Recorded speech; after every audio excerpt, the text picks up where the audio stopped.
నైతిక విలువలతో కూడిన విద్యా విధానాన్ని దేశవ్యాప్తంగా అమలు చేయాలని ఏపీటీఎఫ్ 1938 రాష్ట్ర అధ్యక్షులు హృదయ రాజు డిమాండ్ చేశారు. ఆదివారం చిత్తూరు నగరంలోని కట్టమంచి శాంతారావు గ్రామ కళ్యాణ మండపంలో ఏపీటీఎఫ్ 1938 80 సంవత్సరాలు పూర్తి చేసుకున్న సందర్భంగా 20వ జిల్లా విద్యా వైద్య విజ్ఞాన మహాసభలు నిర్వహించారు. ముఖ్య అతిథిగా పాల్గొన్న ఆయన మాట్లాడుతూ ఏపీటీఎఫ్ 1938 ఆవిర్భావం నుంచి ఉపాధ్యాయుల సమస్యలపైన అలుపెరగని పోరాటం చేస్తుందన్నారు.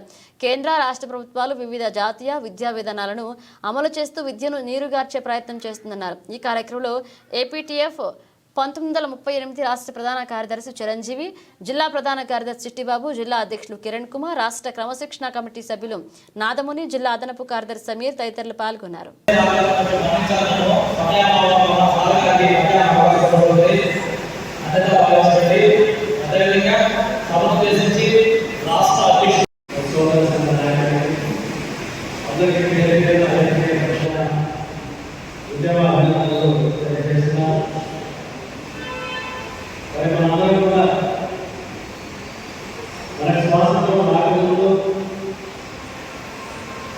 ఉపాధ్యాయ సంక్షేమం కోసం, విద్యార్థుల సంక్షేమం కోసం ఏర్పాటైనటువంటి ఒక ఉపాధ్యాయ సంఘం, ఉద్యమ సంఘంలో చిత్తూరు జిల్లాలో 80 సంవత్సరాలు కలిగినటువంటి ఒక ఉపాధ్యాయ సంఘం ఆధ్వర్యంలో నిర్వహించినటువంటి మహాసభలో మనం పాల్గొనటువంటిది అదృష్టంగా మొట్టమొదటిగా మనందరం కూడా భావించాలి. మామూలు విషయం కాదు. 80 సంవత్సరాలంటే మరి 80 సంవత్సరాలుగా ఎటువంటి ఒడిదుడుకులు లేకుండా ముందుకు వెళ్ళిందా అంటే ఒడిదుడుకులు లేకుండా ఏ సంఘం కూడా పనికిరాదు.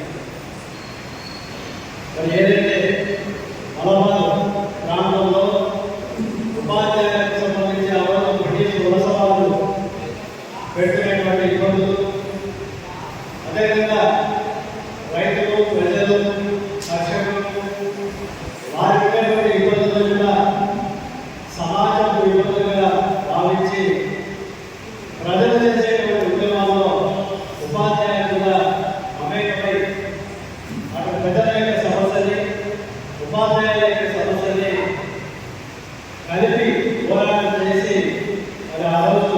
నా పేరు G Hrudayaraju, Andhra Pradesh teachers federation రాష్ట్ర అధ్యక్షుడు.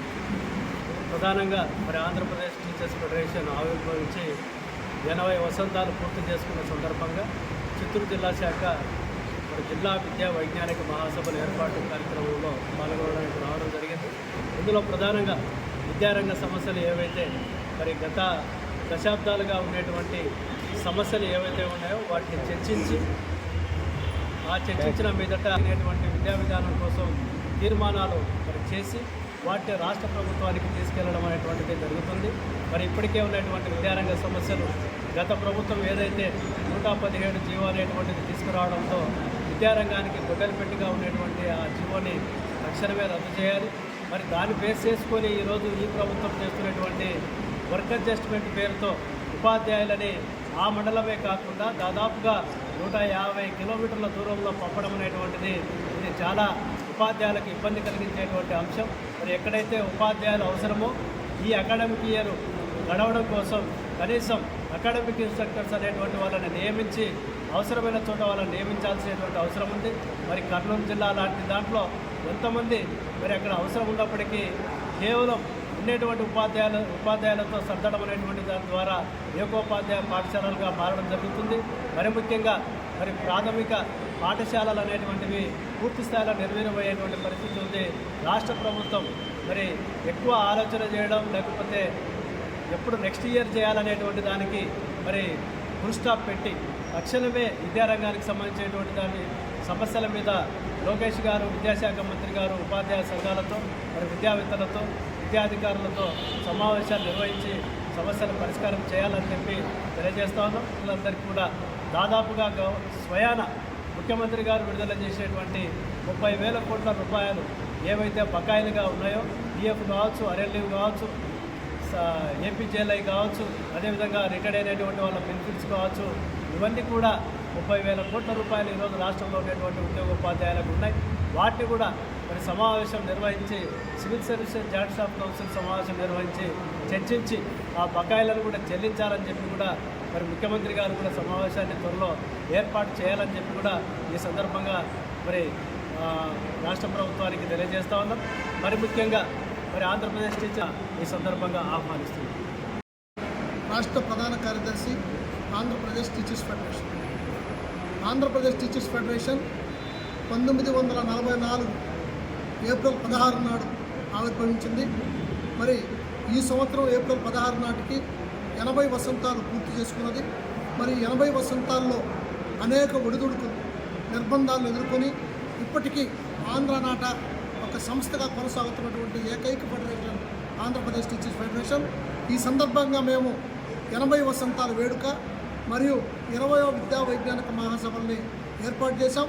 అక్టోబర్ నెలలో 6, 7, 8 తేదీల్లో విజయనగరంలో రాష్ట్ర స్థాయిలో ఏర్పాటు చేశాం. వాటికి అనుబంధంగా జిల్లా స్థాయిలో కూడా జిల్లా మహాసభలు జరుపుతున్నాం. అందులో భాగంగానే ఈరోజు చిత్తూరు జిల్లాలో మనం ఇక్కడ అందరం సమావేశమైన ఉంటున్నాం. మరి 80 సంవత్సరాల కాలంలో రాష్ట్ర ప్రభుత్వం అనేక రకాల విద్యా విధానాలు తీసుకొచ్చింది. 1986, 91 జాతీయ విద్యా విధానం, 2020 జాతీయ విద్యా విధానం తీసుకొచ్చింది. అయితే ఏ జాతీయ విద్యా విధానం కూడా ప్రజలకు అవసరమైనటువంటి విద్యా విధానాన్ని, స్వతంత్రమైనటువంటి జీవనాన్ని గడిపేటువంటి నైతిక విలువల్ని, సాంస్కృతిక విలువల్ని రూపొందించలేదని మేము దఫాలుగా కేంద్ర రాష్ట్ర ప్రభుత్వాలకి మేము నివేదికలు ఇస్తూనే ఉన్నాం. ఆ రూపంలోనే మా నడక నడుస్తూనే ఉన్నాం. అయితే ఇప్పటికీ కూడా ఆంధ్ర రాష్ట్రంలో బడి బయట 1,00,000 మంది పైగా పిల్లలు బడి బయటనే ఉన్నారు. మరి పారిశ్రామిక వాడల్లో బాలలు, బాలికలు చాలామంది బడి గల పిల్లలు బడి బయటనే ఉన్నారు. మరి ప్రభుత్వం గొప్పగా చెప్పుకుంటుంది, మేము అందరినీ అన్ని వసతులు కల్పించి బడిలోనే పిల్లలను కల్పిస్తున్నామని. అయితే ఈ ప్రభుత్వ విద్యను నీరుగార్చడంలో అన్ని రకాల పాలకవర్గాలు ఏకతాటిపైన నడిచాయి. ఎందుకంటే 80వ దశకం నుంచి బహుళ తరగతి బోధన ఏదైతే తీసుకొచ్చిందో ఆ బహుళ తరగతి బోధన ప్రాథమిక విద్యారంగాన్ని కుదేలు చేసింది. ఒక ఉపాధ్యాయుడే అన్ని రకాల సబ్జెక్టులను అన్ని తరగతులకు బోధించేటువంటి విధానం తీసుకురావడం. ఆనాడు ప్రైవేటు విద్య పెద్దగా లేనటువంటి పరిస్థితుల్లో విద్యార్థుల సంఖ్య కూడా తెలుగు మీడియం అనుమతించండి, పారిశ్రామిక వాడన పరిశ్రమలను భారతదేశం మొత్తం మీదుగా పారిశ్రామిక రంగాన్ని అభివృద్ధి చేయండి, ఇక్కడ చదువుకున్నటువంటి విద్యార్థులకు ఇక్కడే ఉపాధి కల్పించండి. అట్లా కాకుండా ఏదైతే మెకాలే విద్యా విధానం ఉందో ఆ విద్యా విధానం మేరకే మనం వలస కూలీలుగా ఇతర దేశాలకు వెళ్ళేటువంటి పరిస్థితి మన విద్యార్థులకు ఉంది. ఆ విధానాన్ని తొలగించి స్వతంత్రంగా పారిశ్రామిక అభివృద్ధిని చేసి ఇక్కడ ఉన్నటువంటి విద్యార్థులకు స్థానిక భాషలు చదివే విద్యార్థులకు ఉపాధి కల్పిస్తే స్థానిక భాషల్లో నాణ్యత పెరుగుతుంది, స్కిల్స్ పెరుగుతాయని మేము ప్రభుత్వాన్ని డిమాండ్ చేస్తున్నాం. స్కీమ్ ఉంది. ఆ కాంట్రిబ్యూటరీ పెన్షన్ స్కీమ్ 2004 సెప్టెంబర్ 1 నుంచి కేంద్ర ప్రభుత్వంలో ఉన్నటువంటి ఆనాటి పాలక వర్గాలు ఇద్దరు జట్టుకట్టి దాన్ని తీసుకొచ్చారు PFRDA బిల్ ద్వారా. మరి ఆనాడే ఏపీటీఎఫ్గా దాన్ని వ్యతిరేకించాం.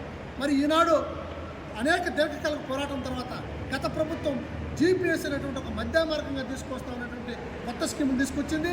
ఆ స్కీము కూడా CPSకి ఏమాత్రం తీసిపోదు కాదు, పాత పెన్షన్కి ప్రత్యామ్నాయం కాదని ఏపీటీఎఫ్గా మేము పూర్తిగా బాయ్కట్ చేసే సమావేశాల్లో కూడా మిగతా మిత్రులు, సోదర సంఘాలు కూడా కలుపుకొని తర్వాత జరిగేటువంటి మీటింగ్లు కూడా బాయ్కట్ చేసి దాన్ని ఆపగలిగాం. అయితే నేడు కేంద్ర ప్రభుత్వం